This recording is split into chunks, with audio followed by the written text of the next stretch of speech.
Hello everyone, and welcome back to the Ace Attorney Investigations game. So, last time we finished up episode 1, and we figured out that Mr. Portman, the other lawyer or whatever, was lying, and he killed his friend, I guess the guy's name was Buddy Faith, or Mr. Faith, whatever. But we caught him, but it turned out that there had been 2 people inside his office, so we figured out who the first person was, but the second person, the actual thief, we don't really know who they were. So I don't know for sure if in episode 2 we'll figure that out or not. But today we'll start out on episode 2, Turnabout Airlines. So let's go ahead and get started.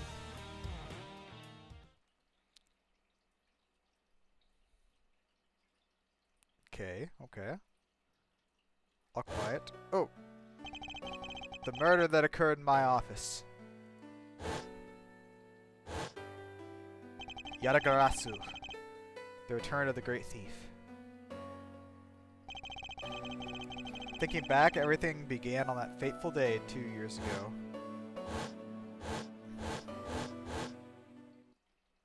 2 days earlier.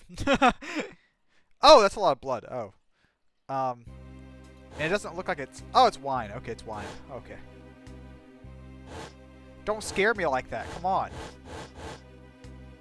Okay, so we're on a plane. Go you. Yes, everything began high up in the air, 9,000 feet in the air, to be precise.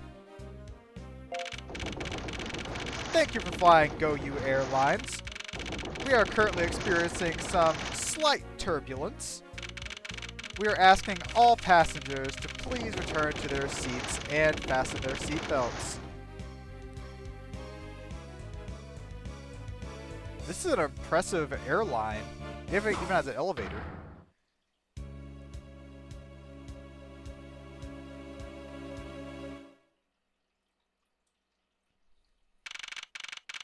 Oh, dang. There actually was quite a bit of turbulence in here. You would think on an airplane, okay, they'd have all this stuff definitely like bolted down or tied down or something. Okay, so this is March 12th, 6:13 a.m., flight G390, first floor lounge.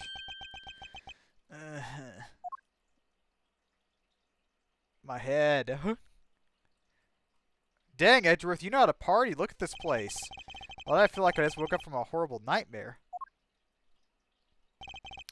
Huh, 6:13. Guess I was out cold for 10 minutes? Slight turbulence indeed.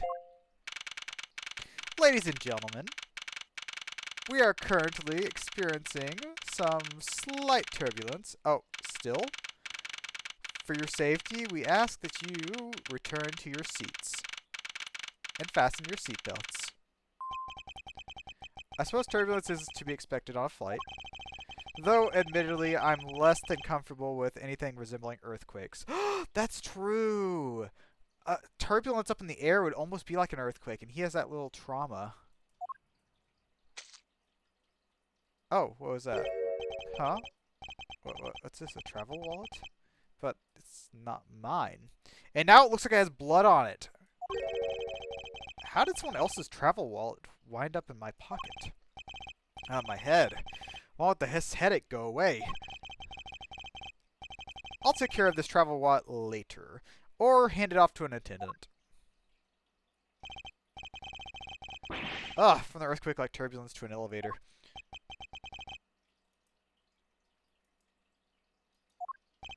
Huh. What am I doing hesitating like this? Actually, I know fully well why I hesitate. It was when I was still but a young child. Oh, we're gonna get the flashback again. Yes, his father.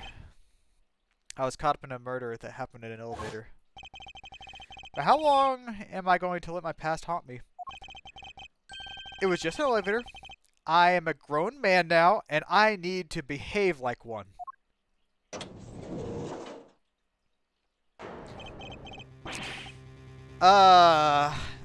Another elevator murder. Okay.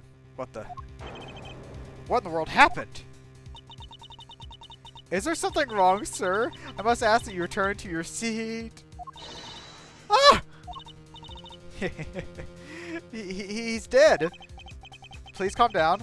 We mustn't jump to conclusions without all the facts. Exactly. We have not checked his pulse yet. What's wrong? Did something happen? You murderer! What? No. You have me all wrong. It wasn't me. Where's the air marshal at?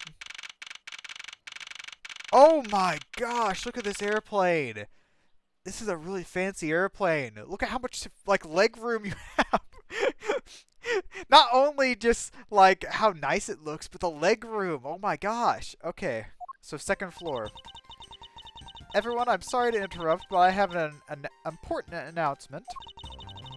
I am one of your flight attendants today. Rhoda Tenero? Okay. Unfortunately, we just had a minor accident on this flight. Yes, very, very minor.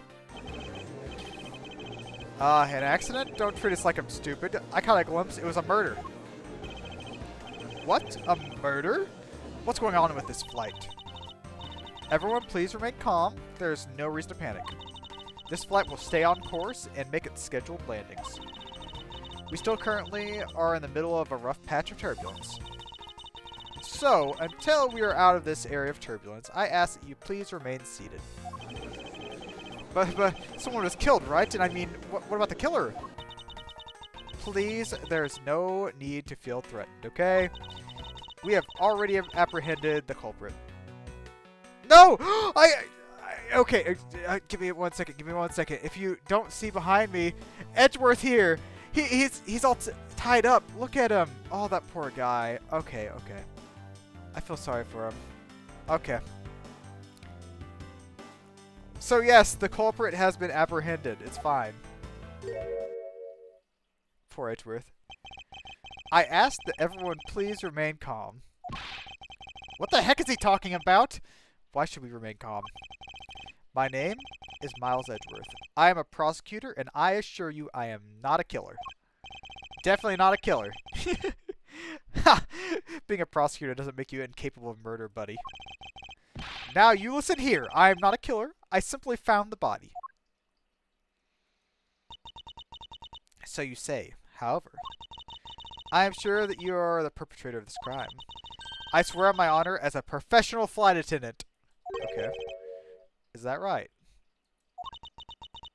I know what I saw. And there's even very strong incriminating evidence to back me up. I'm guessing it's the wallet. What kind of incriminating evidence is she talking about? We already alerted the proper authorities of our destination. Until we land, you will remain in our custody by the power vested in our captain. I'm very sorry, but please understand our situation.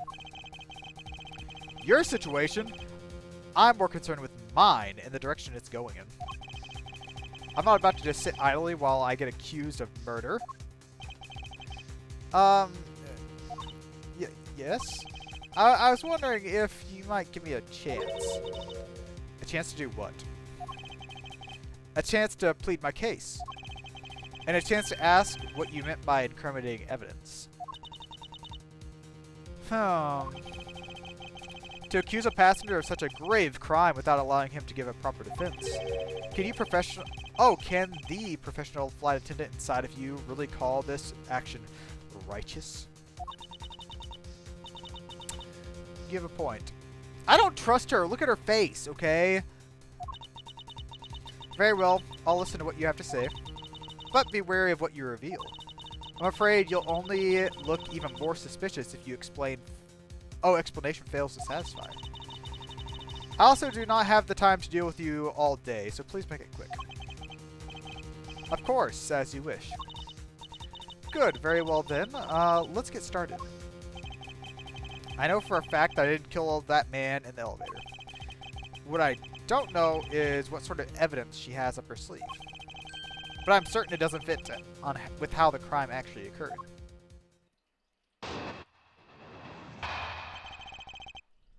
Okay, so what she saw. I swear to tell the whole truth as a professional flight attendant. Unfortunately for you, Mr. Edgeworth, I am certain you're the killer. The scene I saw in front of the elevator. It was you standing there with flesh Oh, fresh blood's dripping from a murder weapon. So if you would please cooperate, we'll turn you over as soon as you land. Murder weapon. That's it? That's her evidence? I don't think you could ask for a more perfect witness testimony. Wouldn't you agree, Mr. Edgeworth? Not really. It's hardly perfect when there's a gaping hole in it. Yes. Okay.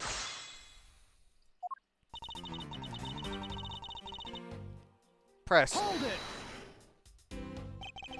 Tell me what exactly puts the pro in professional.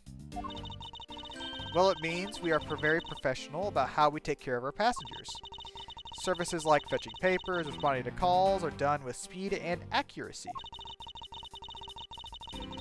I can assure you that I give testimonies with the same level of professionalism. But I'm sure that you already realize that by now, right? It's a bit hard to appreciate professionalism when I'm the one under suspicion. And there you have it. My professional testimony is accurate and reliable. I'm certain you're the killer. You certainly seem sure yourself. What's with her hair? You see the back of her hair? How it's got like the squares or whatever? The square tower? Of course, a professional flight attendant can't afford to make mistakes. Perhaps, but you must admit there are a few who can look at a murder case with a clear mind.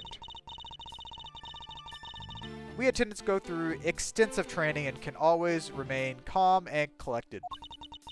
We'll even be calmly serve you coffee if you so wish, as the plane makes a splashdown. I don't think you should be serving coffee if the plane's crashing. I fail to see how that would be a calm and rational thing to do in an emergency. Definitely not rational. Even until the bitter end, we are here to serve the passengers. Well, I guess she is professional. That is the duty of all professional flight attendants. You certainly are confident. Anyway, shall we return to your testimony? I think I'm gonna... we'll press on it. Might as well. Yes, what do you see in front of the elevator? That's what I was just about to tell you, Mr. Edgeworth. Framed by the elevator doors and bathed in the light within... It was you standing there with fresh blood dripping off the murder weapon. Okay, this is the one that we really need to press on. The murder weapon dripping with blood. Really now? I swear that was the grisly scene I saw before me. Thank goodness it wasn't a passenger who saw, or there'd be a widespread panic by now. As I recall, you were quite panicked yourself at the time. That's true. Excuse me? You were scared enough to misread the situation and accuse me of murder. Nonsense! Professional flight attendants cannot afford to be flustered. I witnessed the murder scene, and I am now listening to your defense, all with a smile. Apparently, you also lie with a smile on your face.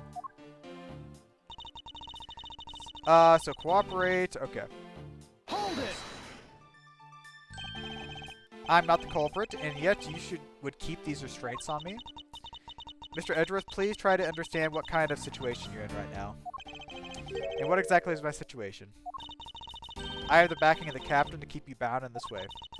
We are within our legal right to restrain anyone who might threaten our captain mid-flight. In essence, you're the very situation as someone who has been arrested by the police. So I am to stay restrained until I can clear up all her doubts at least. Her mistake shines like a silver lining in the dark rain cloud. Now I'm going to capture some of the light with evidence. Okay, so what type of evidence do we have? Guess we have the wallet.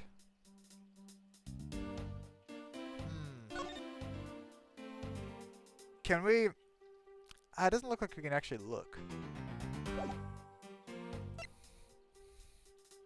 Wait, would this be the murder weapon she's talking about? Would that be it?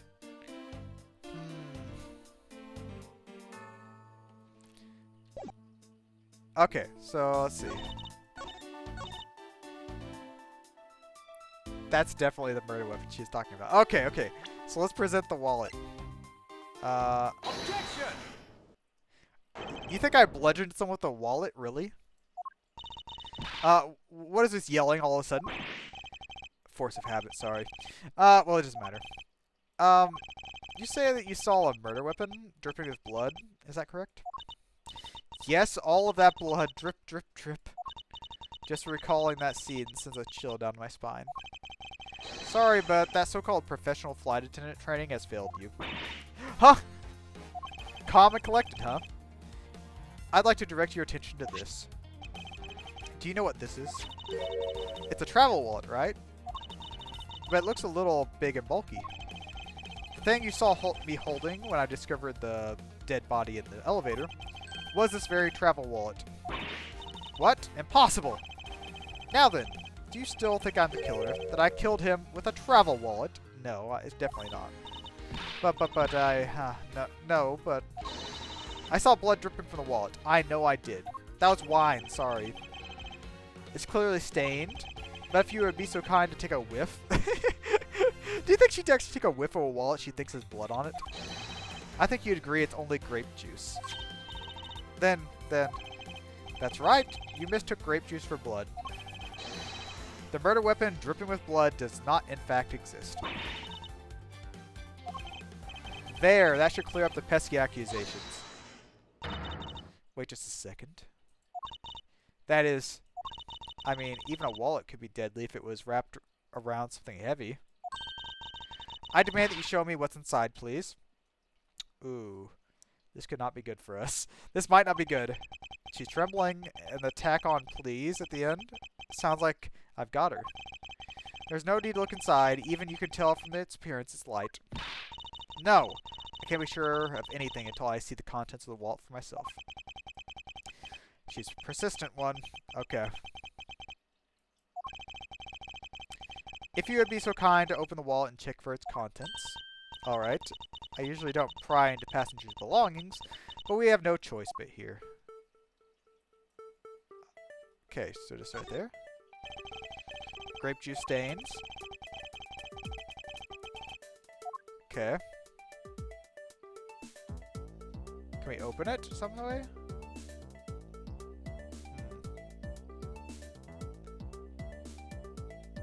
Oh, there. Open. Good. Passport. As you saw, there is nothing but a passport. This renders your wallet was murder weapon argument mute. Moot. Wouldn't you agree? Please hear me out, Mr. Edgeworth. What is it now? Well, I was wondering whose passport is it exactly? Maybe the victim's? Can I take a look? Why not? I'm rather curious myself. Okay. Type P, surname Hicks, Acby, Republic of Bulgaria. Okay. Just as I thought. This travel wallet belonged to the... Yes. Which makes it the victim's property. You stole the victim's wallet? Didn't you? How dare you! How dare you! I did not steal a thing. You said it yourself. You claimed to be holding this wallet in your hands when I found you. Perhaps I did misconstrue the wallet for a murder weapon. But it seems that I wasn't wrong about who the culprit is. Ah, her logic. Okay. As you claim, the murder weapon is not the travel wallet. However, it is something you stole from Mr. Hicks after you've done the vile deed. I find it hard to believe myself, but your motive was very simple. You were out to steal Mr. Hicks' money, weren't you? This seems like a horrible time to steal someone's wallet on a plane with this many people on it. So, even though I didn't have the murder weapon on me, you still suspect me. You stood up at the crime scene with the victim's wallet in your hands. How can I turn a blind eye and not suspect you of foul play? Okay, so let's go ahead and look here. So, something you stole. Find it hard to believe myself. Motive. I was out to steal his money. Are you sure about that?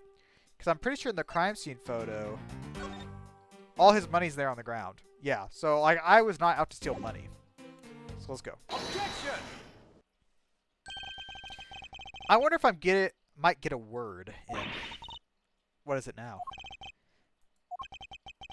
I wonder if you noticed the contradiction within your own testimony. What are you talking about? It's simply impossible that the motive for this murder was monetary theft. One glance at the crime scene should have told you that. What about this scene would prove that the motive from the murder was money? Like all this blood? All this money around? Take that! Look at the money. Exactly, look at all the stuff that's on the floor. That's right, the floor is covered in bills and coinage. By your rationale, these were the very things the killer was after. I think we can assume that the wallet fell during the victim's struggle with the killer. I would think the killer would have noticed something like money scattered everywhere. Furthermore, as you can see, there is no effort made for the killer to gather money. But the wallet. Objection! Ah yes, the wallet. You will also recall the only thing in it was Mr. Hicks' passport. If you're really insistent that I was the criminal, based on that greed, then you're claiming it was all for an empty travel wallet. Forgive me. Please. Oh, she admits she's wrong. Good. Hey, what the heck? Are you saying the attendant's wrong? So this guy is the killer? I don't believe it. Everyone, it's a trick. Will you all please be quiet? I think I see who the actual killer probably is. Look at this guy. Look at him! He's like a JoJo's villain there. Okay. Yes. You lost your cool when you saw the dead body. Plus, the lounge was dark, and looking into the light from the elevator, it's easy to see how you mistook the wallet in my hands for a murder weapon. I take no offense that you thought I was a killer. Mr. Edgeworth. Thank you for releasing me. Wait, what's that guy saying? What was that now? How? I don't know. I don't know what that says. Looks like hieroglyphs. If you could please translate, I'd be much obliged. It sounds like Borginian. I don't understand any of it. There's another attendant on this flight, too. I said that he is giving the roundabout. Oh, so he does know English. Okay. I don't require an interpreter. I speak English just well, see. You, the attendant. Yes, sir? I want this person to be under arrest until we arrive at the airport. What's with the gold statue, man? And the vase that's inside your seat. I'm sorry, sir, but what exactly are you hoping for? What is it you want? I'm finished talking to the likes of you. Please, I would like to hear what you would like for me to be held under arrest until we land. How dare you waste my time? You're the one who struck your nose into my affairs. I wanted to spend even at least one more second with my precious art. Oh, you don't want me to spend? Oh.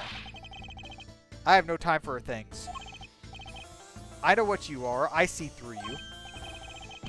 Insolvent? Yes, I'm pretty sure that's how you say it in English. I don't think it is. Well, I should be hoping I'm not monetarily bankrupt, but I don't think that's what you meant. I'm sorry, but I don't think I caught your name. Zink Labak II. I am a very wealthy man and... Okay. But I am not an ordinary rich man. I am an art dealer, a rich seller of beauty. Mr. LeBlanc? What do you mean just now? Pardon? When you said that Mr. Edgeworth was giving me the runabout. I have to explain? Unbelievable. I will say it once and only once. I do not have even a second to waste. Time is money, as they say. Yes, you continue to bathe on it. Blathe on it. Okay. I saw it. Yes, I did. I saw the victim go into the elevator. Go into the lounge. It was exactly 6 o'clock. And what's the significance of that time? At 6, he says, wait, you saw him at 6? Ah, what's the matter with Edgeworth? He understands, I see. I bet you his clock is off. I bet you anything that the time in his country is different, and he never changed the clock. A little after that patch of turbulence, so I'd say around 6:15. Ah. Hicks was his name, was it? Then I say that this man Hicks was killed in a 15-minute time span. And the only person in the lounge at that time was this prosecutor, yes?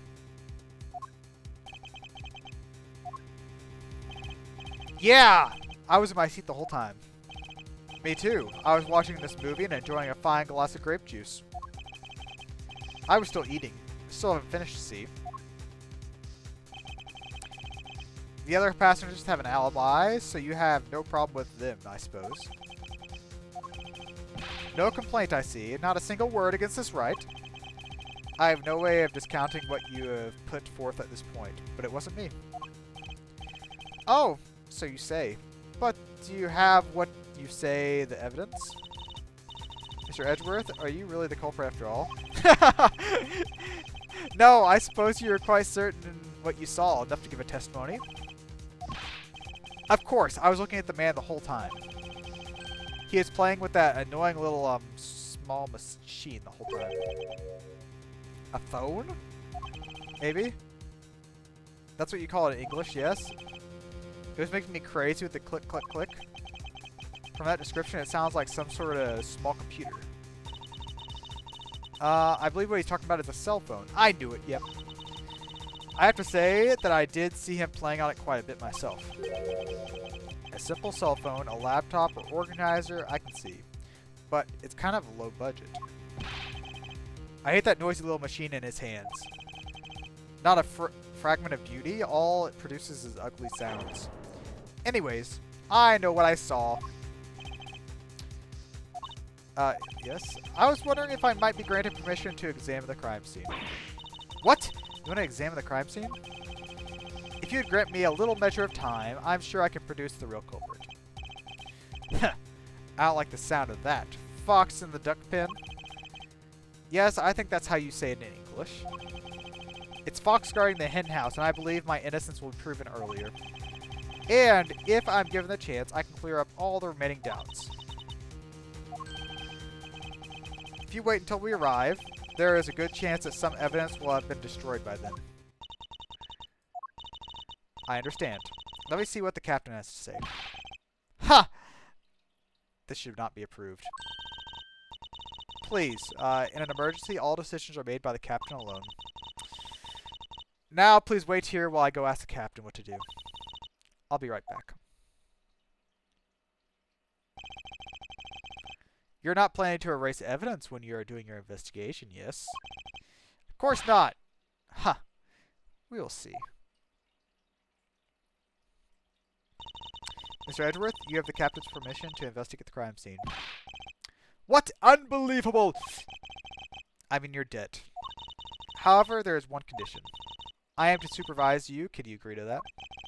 Of course, I see no problem with that stipulation. It's only natural I am still a suspect in this case. I take full responsibility and watch Mr. Edgeworth every move. I hope this is a reassurance enough that there will be no foul play. Now then, Mr. Edgeworth, shall we proceed? If you should need my help with anything, please feel free to use T to talk. It's time to head for the crime scene, the first lounge. Okay. That guy does seem pretty scared. This is probably this guy's seat. This is Hicks' seat. I don't see the machine he was talking about. Perhaps it's in the elevator. Okay. Let's head out to the crime scene then. But I want to look at this. Movie poster for License to Love, Laugh, Maim, and Murder. I'd watch it. That's a Go You Airlines sponsored movie. It's a suspense, hard-boiled, action, romantic, horror, comedy flick. Damn, they just added all those genres into it. Yeah, is that the genre listing for this thing? Yes, it's a movie that can be enjoyed by anyone because it encompasses all those genres. I can't even begin to imagine what the plot would be. But you have to admit, it has piqued your curiosity, right? I heard the main strategy of this genre listing was to make people curious. Well then, consider the mission a successful one. Okay. Let's talk to this other flight attendant. May I have a word with you? You there! She's sleepy. If you need something, please ask her over there. Hey, wake up, you. I'm terribly sorry she's being so rude, Mr. Edgeworth. No need for you to apologize. I just find it hard to believe she's sleeping on the job. If I were a boss, I'd see to it that her salary was cut so low that it was in the red. Okay, so let's go ahead and... How do I go up? In order to preserve the crime scene, I'm afraid the elevator is not in service. Oh. Take the stairs? The stairs this way? Maybe? Oh, okay. So yeah, we're just here. Okay, first floor lounge. I want to thank you for your help back there. It was nothing. You should thank the captain for granting you permission. Just so everything is perfectly clear, I still don't trust you. You standing with me hasn't changed one iota. I see. I will bear that in mind. I received an order from the captain earlier. He wanted you to know that we reserve the right to stop your investigation if we feel you are not making progress. And when we do, he asks that you please return to your seat at that time.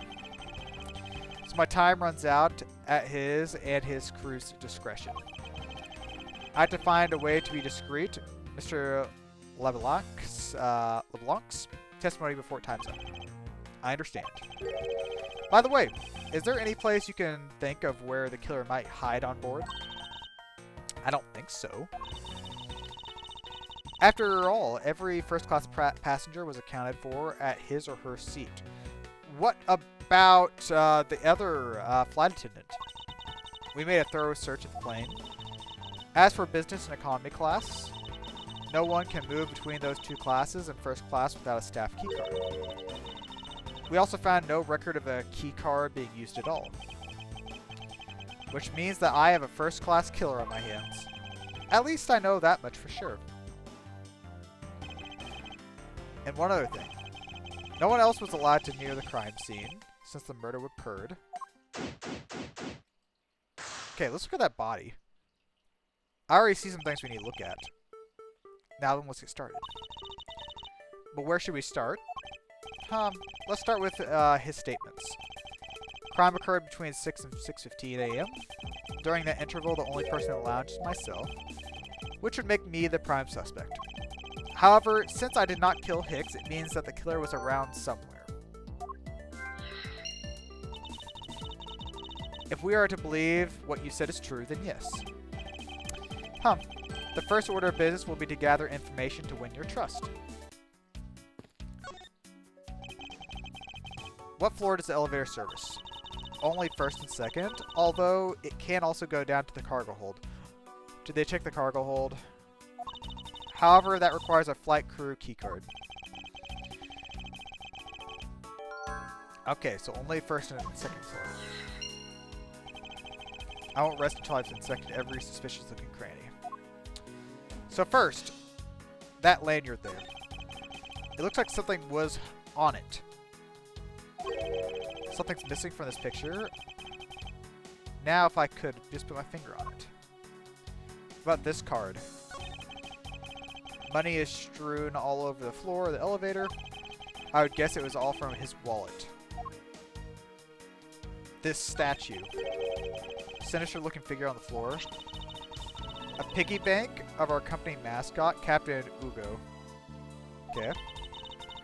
It's just one of the many pieces of merchandise we sell in a flight shop. What if there's something inside the piggy bank? This bank is limited edition. It's so popular that we're down to our last one. You have an in-flight shop? Yes, it's just beyond the lounge to the right. The shutter to the store is closed at the moment, but it was open the whole flight up until Hicks' body was discovered. There's blood on here. Could have been the murder weapon. Anything else to look at here? The body, I guess. The head wound. So Mr. Hicks, he's really dead. Yes. She's trembling, although I can't fault her for when there's a corpse right there. Mr. Hicks, if you're really dead, then please answer me. I see. She's trembling now, although a new symptom seems to have appeared. Anyways, I should focus on the victim's body. Blood on the back of his head. Could this be the cause of death? It appears they have been struck very hard. Even his glasses are broken. That seems to be everything in here that we can look at. What about the wine here? Spilled grape juice in front of the elevator. I assume it was spilled during turbulence. Oh, we must clean that up. Someone might get hurt. It's a crime scene. You can't do that. What is it, Mr. Edgeworth? Footprints! I just saw them. I just found some very important evidence. What is the important evidence? Footprints. Wait, it won't let me. Take that! There we go. What is this? They're a little smudged, but I think we can both agree they're a set of footprints that look like they go inside the store. So you think? Yes, these belong to our killer. Oh, then maybe we should check the shoe size of everyone in first class. I don't think that will be of help. Unfortunately, the prints are too smudged, which will make it harder to get a definitive match. Oh, I see. Well, I mean, that's one thing. Okay, the store. In-flight store is just bound these shutters, but we don't have permission to open them, so I'm afraid I'll leave them closed. Okay, so maybe if I get her trust, then we can go in there. Statue of the founder, who is a big fan of grape juice. Is there a hint of hero worship detected? What is this? I think just turbulence.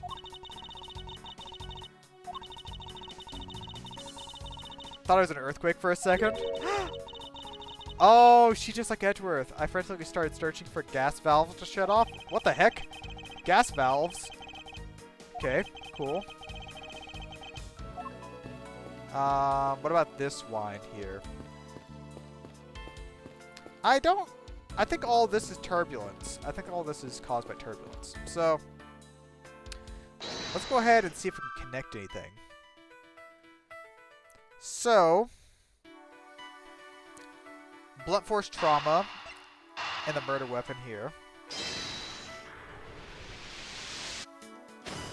Good. A statue with blood on it lying next to the body of the man who was beaten to death. Oh, Mr. Edgeworth, I think I figured something out. Yes, what is it? The way the blood is on this, it looks like it matches up with the wound on his head. Wow. So smart of you. Okay. Well, we aren't...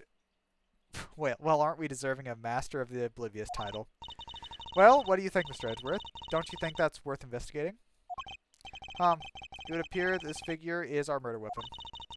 I just knew it. I mean, I can't think of any other connection. Perhaps Master of Oblivious would be more befitting. Okay. So we got that.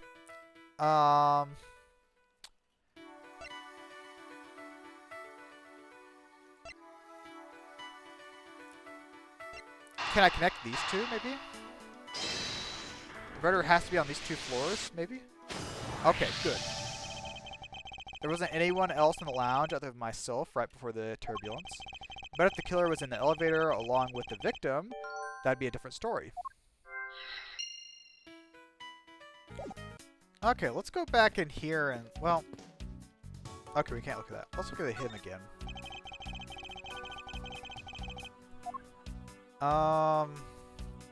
Ooh, wait. There seems to be something in his pocket. Okay. So there's something sticking out of his pocket. hope we won't mind if you take a look inside. It's a picture. His phone was around his neck. Look there. Okay. Looks like it was taken inside a building somewhere.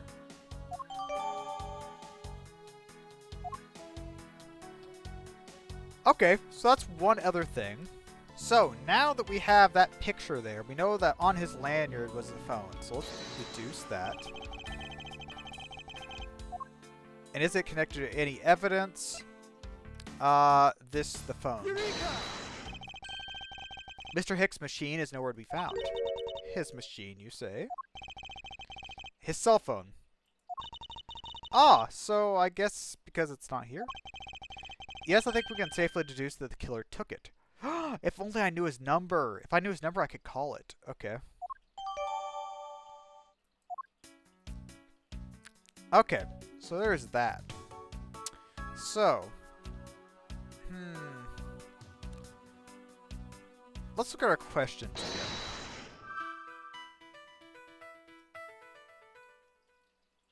So I don't think we can connect any of these. Well, maybe. Maybe since the killer left the elevator and made the footprints, maybe those will be connected. Oh, good, good, good. I have it. I'm sorry, but I don't understand, Mr. Edgeworth. I can prove that someone other than myself was here around the time of the murder. What, really? Yes, it's rather simple, actually. Proof is in the pudding, or rather, the grape juice in this case. These footprints were here confessed to me the very fact that someone exiting the elevator alive. Seeing as to how the victim is dead, that would mean a second person. But could the footprints be from Mr. Hicks himself? Ah! But if you take a look at the victim's shoes, you'll see the soles are spotless. Which means he didn't walk in grape juice. Mr. Hicks wasn't alone in the elevator. In fact, it's quite the opposite. There was actually one other person inside the elevator. Oh, investigation complete. Nice. Huh. What's going on over there? Oh, it's him. He should not be up here. Unforgivable. This is unforgivable. Do you understand what I'm saying? The movie is late. It's the same level of bad as if the plane arrived late. But the movie. What? I will not talk to you anymore. You are just wasting my time.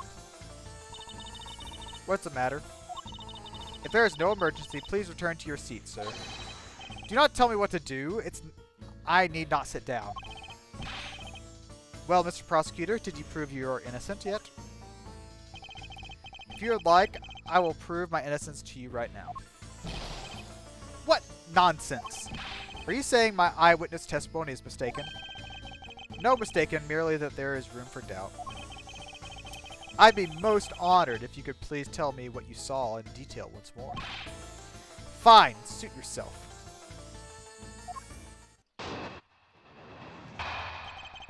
Okay, what I saw, his testimony. I am certain I saw Hicks enter the elevator. It was then the needles on my pocket watch pointed to 6 and the 12. The body was discovered 15 minutes after that in the lounge. Then you, the only person in the lounge at that time, must be the criminal. His conclusions seem to make logical sense, yes. After all, the only person in the lounge at the supposed time of murder was me. So my eyewitness testimony, if you think you can destroy it, then come, let me see. Hurry, do as you like. Oh, do I look like a man who is having the time to wait for you? Why is he so irritated? I'm the one accusing of murder here. Anyways, I must find a way to discredit his account somehow. Okay. I am certain I saw Hicks enter the elevator. Hold it! Were you able to get a good look at the inside of the elevator at the time? Of course, I saw what was inside. And you sure that the victim was on the elevator alone? Yes, the only person inside was Hicks. This last outburst is a bit too important to let go. Okay, the only person inside was him. So, what if we present the grape juice footprints that we already have? Objection!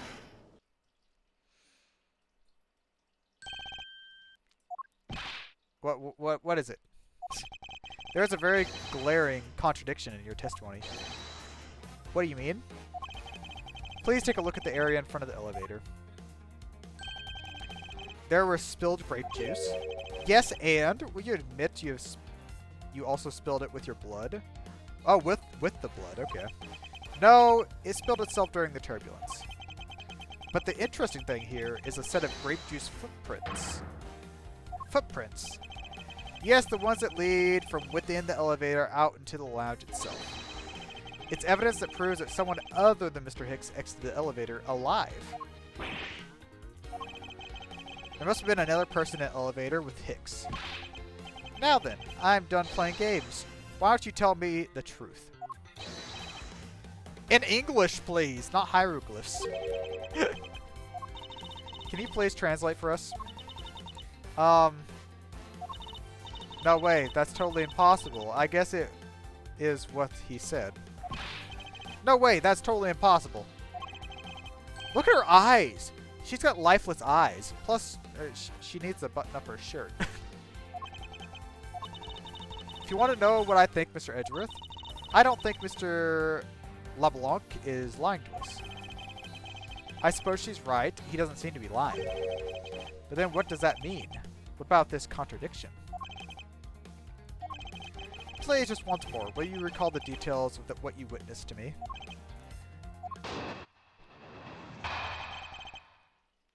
Okay, what I saw part 2.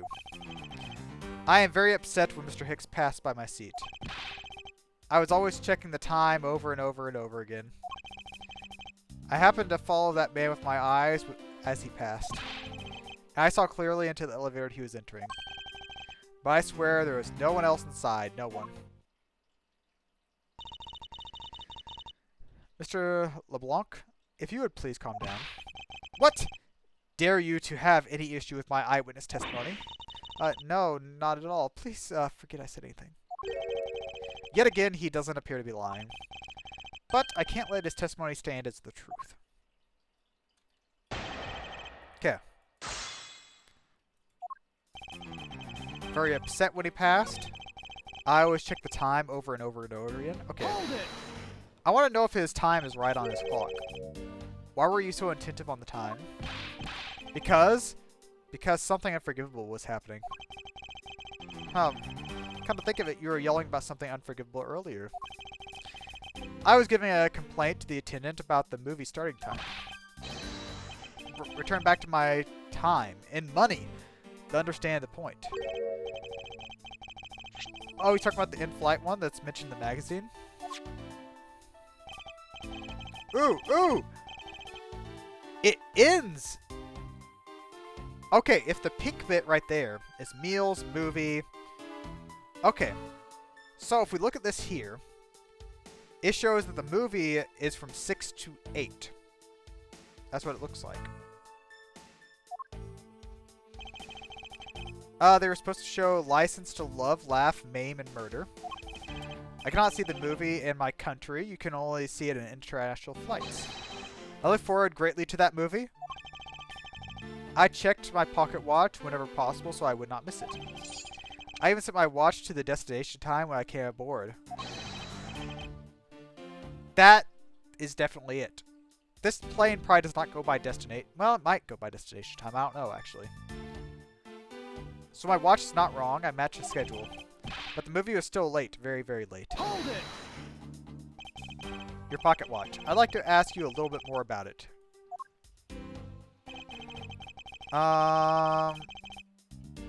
Okay, about the movie. Okay, let's go ahead and present the magazine with the time. Yeah, this one. Objection!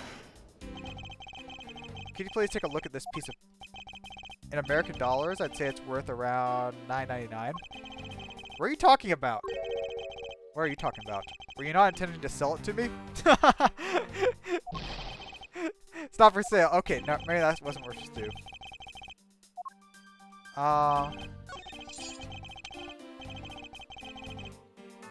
Okay. What about this one? It's set to my destination time. I always set it when I board the plane. This is probably it. Objection!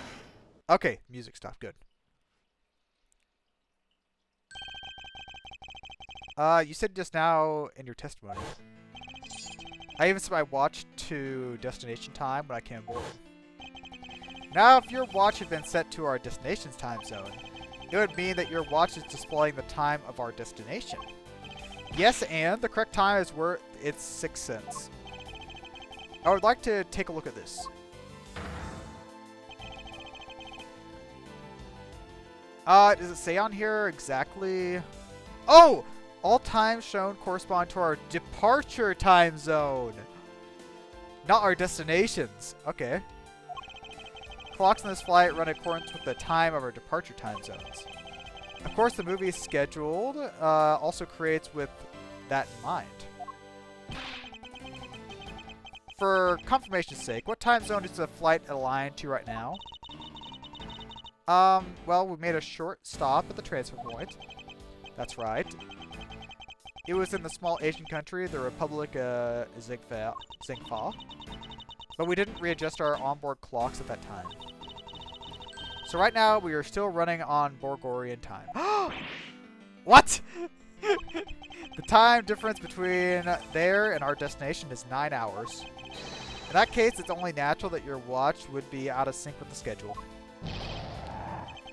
What was the wind effect on him? What the heck?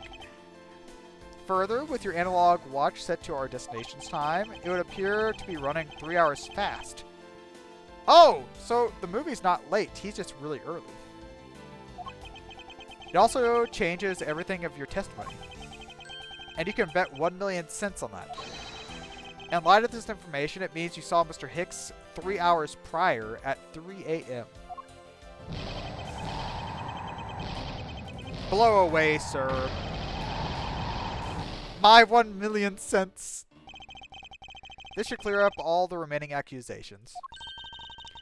So this basically widens the time frame for time of death, right? Yes, it does. Yes, because Mr. LeBlanc saw the victim enter the elevator at 3 a.m. It means that the time of death would be anywhere from 3 to 6:15 a.m. Question now is, where was Hicks during that span of time? What was he doing? Maybe he was in the shop buying that piggy bank. I've got something to say. And you are? Oh, the sleepy one. I'm Cammy Mealy. Mealy? Wait, that name sounds familiar. Cammy Mealy. I'm a flight attendant. And what is it you wish to say? Well, I think your story is a little bit different from how I remember it. What do you mean, Cammy? I saw Mr. Hicks sitting in his seat at 5 a.m., you know. How can you be so sure of the time? Oh, that's right. He pushed his call button while we were parked at the transfer point. Oh, okay. Ah, the stop we made for refueling and cargo transfer. Yeah. It was around 4 to 5 a.m. according to our clocks. And during that time, did any of the passengers leave or did any new ones board the flight? No. Not a single person got off or on. What about the flight crew? The crew who were handling, the few that were handling cargo transfer might have temporarily gotten on or off. But eventually everyone, including Cammy and myself, came back to the plane.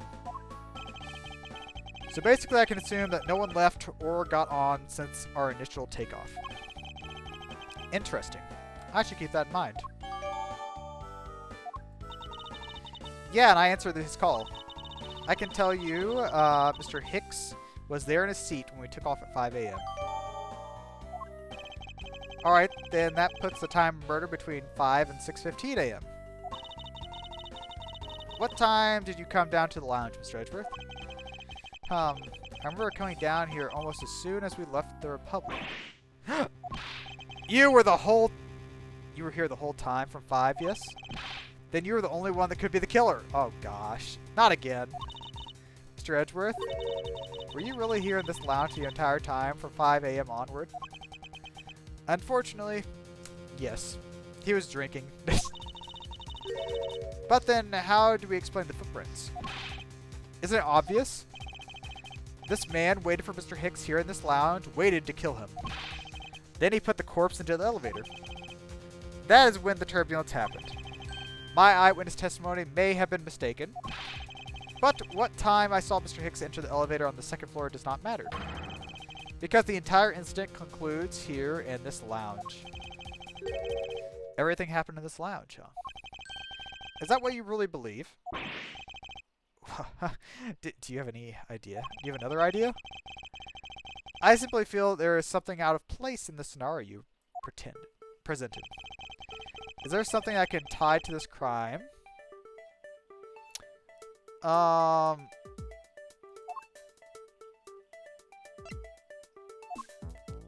Would it be the footprints, maybe?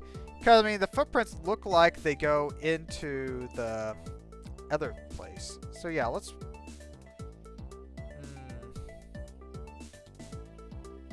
Yeah, let's go ahead and present this. Take that! Which direction do you think these were heading? That would be in the flight shop. Correct. They are heading in the direction of the shop. But they look disconnected. They end all of a sudden. You're right to the point on that. They do not form any continuous trail. However, there's another piece of evidence that connects the shop to a crime scene. The murder weapon. Yes. Take that! This little piggy bank is sold at the in-flight shop. It is sold there and only there. It is not displayed here in this lounge. How then did we find its way here? Don't you find that a tiny bit suspicious? Ha! Such a trivial point. It only appears... Oh, it only means you prepared it, taking it from the shop first before coming here. It doesn't prove you're innocent at all. Is there no way to win it with this man? Hold it. If I may. What is it? You see, well, it's just that Mr. Edgeworth says. Oh? Why do you know this so well? Well, it's just that piggy bank was there in the shop. I saw it with my own eyes. Then was this? Oh, when was this? Maybe 5:40 a.m. Isn't that just before we hit the patch of turbulence? That's right. You were in the shop just before the turbulence? Yes, I was. That makes you suspicious, woman. Okay. Come to think of it. When I found the body, I believe you came out of that door. Yes, I did. And what is beyond that door? That's the flight attendant's room. Then you were on the first floor. Yes. I had to do something at the shop in the flight attendant's room. So I went to the shop first, then the flight attendant's room. Are you saying you passed by me at some point? Yes, you seemed really into the issue of Sky magazine you were reading at the time. I don't suppose you noticed me walking by. I vaguely recall someone walking by, but I didn't even notice who it was. Anyways, the piggy bank was definitely there at the shop when I went there. Why did you go to the shop in the first place? I went there for a work-related matter. Nope, that's a little too suspicious. Tell us what it is. Work, you say? Yes, the upkeep of the shop is also one of my responsibilities. Why do you not say anything about that until now? In any case, I believe it's clear that the shop needs to be investigated as well. Shall we head over there then? Oh gosh, not her. What is it now? Aren't you forgetting something, mister? Oh, miss. Don't you need the captain's permission to check the shop? No, I haven't forgotten. But I have already asked him permission to search the entire plane. So I think you were alright. Huh, that's weird. What is it? Well, I just talked to the captain, see? And he said that he didn't give you permission to do anything like that at all. What's the meaning of this? It means she's lying. Go on, admit that you are. You said you had permission to search all over, but you don't. And yet here you are. You, flight attendant, what are you trying to do? Pull the sheep over our eyes? The captain's calling for you. This does not look good for her. Oh, but don't worry. I already got permission to search the shop from the captain. See, unlike you, I do things the right way. I don't know. I don't know if I trust Mealy. Please excuse me. Looks like I get to be in charge now. Please go back to your seat, Mr. LeBlanc. Now then, Mr. Edgeworth, if you would follow me, I'll be your guide from now on. There's something about Ms. Tenero that has piqued my curiosity. But right now, investigating the in-flight shop is my top priority. Okay, let's go ahead and go then. Oh, I see someone has broken in. Okay, and also someone messed with the flowers. So, this is the in-flight shop. It's quite a mess in here. You think? Guess I'll have to clean up... oh, okay. Hold on. You can't clean up a potential crime scene. Oh, thank goodness. I hate cleaning so much. I mustn't rush things. I must remain cool, calm, and collected. Because this piggy bank was left by the crime scene. There's a very good chance that the killer had paid this place a visit. Okay, so first, this looks like where the piggy bank probably was. Okay, glass shattered all over the floor. Looks like there's nothing on display inside either. Actually, I think there was something here. A mini captain's hat. Oh! This guy. It's one of these, isn't it? Stuffed toys like the one Miss Mealy is holding. Relatively cheap, which explains why they're displayed so haphazardly. What about it, Mr. Edgeworth? You know you want one too. They're great for when you're stressed. Why do I envision stuffed animal abuse when she says that? I do too. Okay. Oh wait, can we check the glass too, or no? Okay, what about this? Wide selection of souvenirs.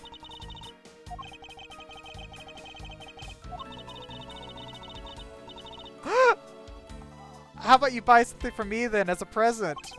I can't think of a single reason why I'd want to buy you anything. But I've had my eyes on that pendant for such a long time.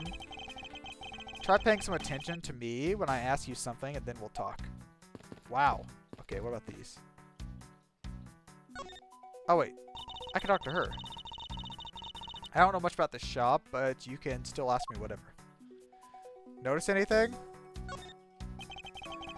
What do you think about what happened regarding this case?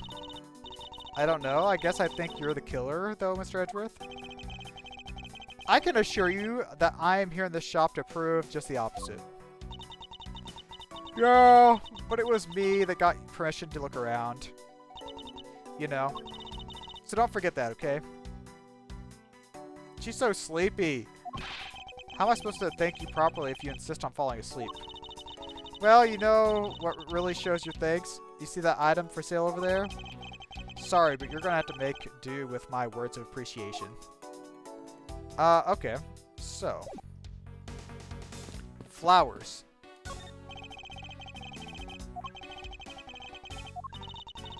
You're kind of stepping on a few of them, you know? Oh, excuse me. Can I look at the ones that are on the floor? No. Okay, here then. Lifesavers and life vests. We sell a lot of those. There's some kind of accident or something. But some people buy them when nothing's going on. How about it, Edgeworth? Care to buy one? Huh. About the 50% off sale. Company complete original line of suitcases. Practically flying out the door. That's how popular they are. They look way too big. You should buy one and see how you like it. You won't regret it.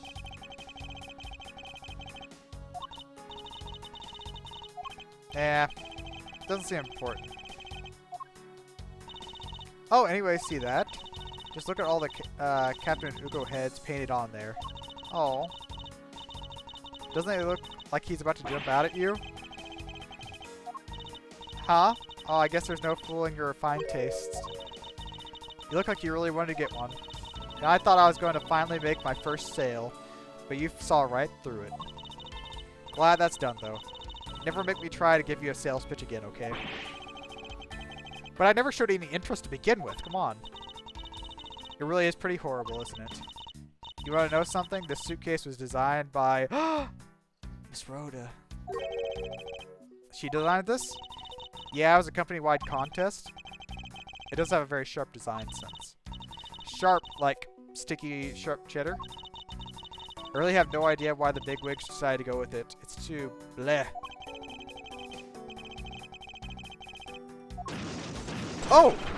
Well... You okay?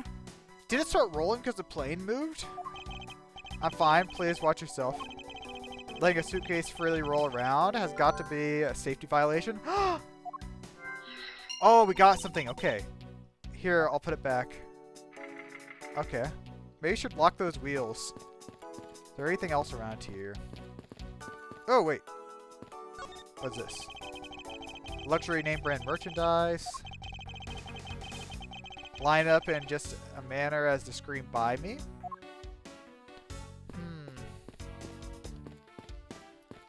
I don't think there's really anything else to look at here. So let's look at our questions, I guess.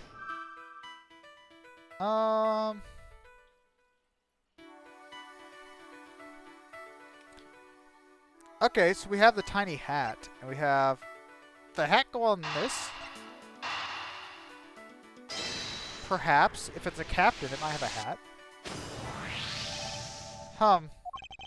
The hat probably used to be on the piggy bank's head. So the piggy bank was in that cupboard. Okay. They just left the hat because they didn't want it. I believe this piggy bank was forcibly removed from the display case. Okay. Hehe, really? Don't tell me you don't know about these things. Go where in the shop? Well, I don't.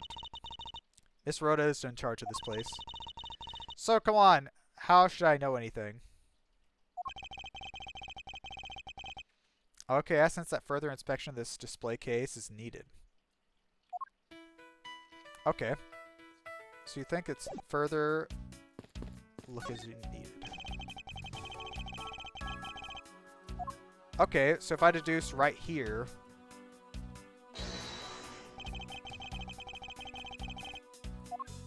And the piggy bank was right there, correct? Eureka! Eureka! There's definitely something very unusual about this. If the killer had broken the glass to get the Captain Ugo bank, there should be shards of glass inside the case itself. Oh, that's right. So it was broken out. Wait! So, when the turbulence hit, did it break out of the display case? However, there is not a single shard of glass inside the display case. No, there isn't. Which means that the glass was broken from the inside out. Exactly, it must have fallen over in the turbulence right through the glass. That's for sure. There's so much glass all over the floor. I'm willing to bet that was when the hat got knocked off the head. That's nice. Which leads me to believe that the killer took the Captain Ugo bank from here after the turbulence. Okay. Oh, she's asleep again. Take your power naps on your own time, Miss Mealy, and listen when I'm talking. Huh? But the murder occurred before the turbulence, which rules out this piggy bank as the murder weapon. So that means the bank's not the real murder weapon. At this point, it's a very real possibility. But then, what if when the killer went to take the Captain Ugo, they broke the glass by accident? The display case is locked, so it's highly unlikely. But there's one person who could have. Oh, and who could that have been? Oh, Miss Rhoda, of course. I mean, she's the one in charge of this place, so she has the keys. Interesting. Okay, so we're done with that. I think we can also combine the turbulence with the suitcase.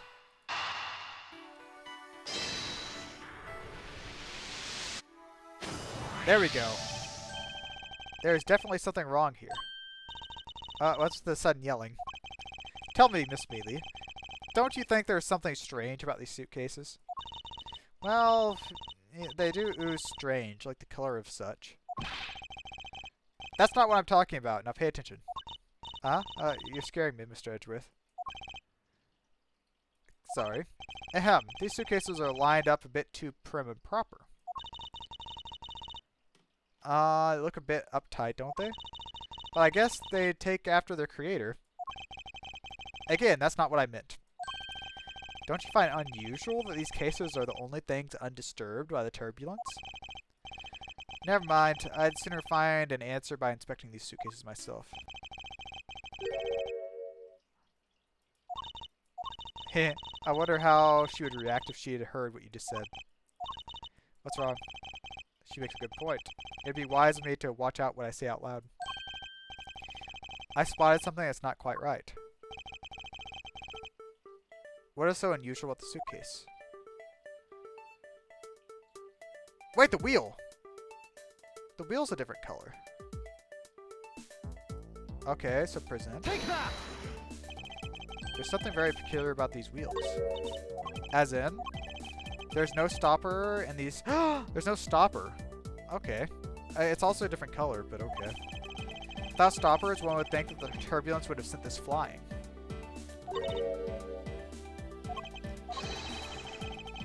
So it's very likely that the suitcase was placed here after we hit the turbulence.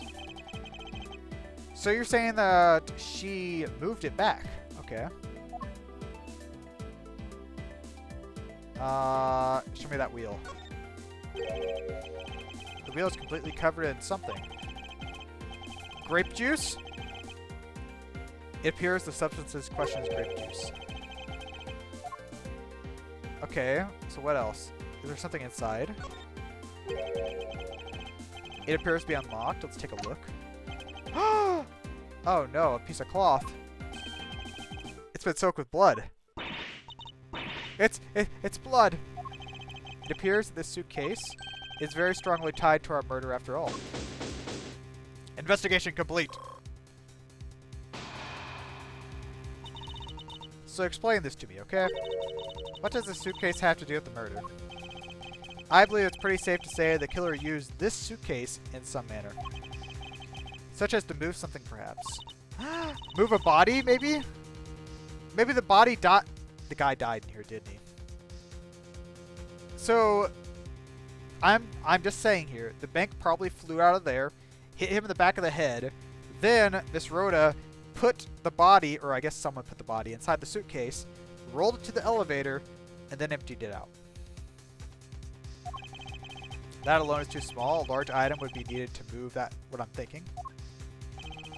The thing I believe the killer used the suitcase to transport is... Can I just put the crime scene photo for the body? Take that!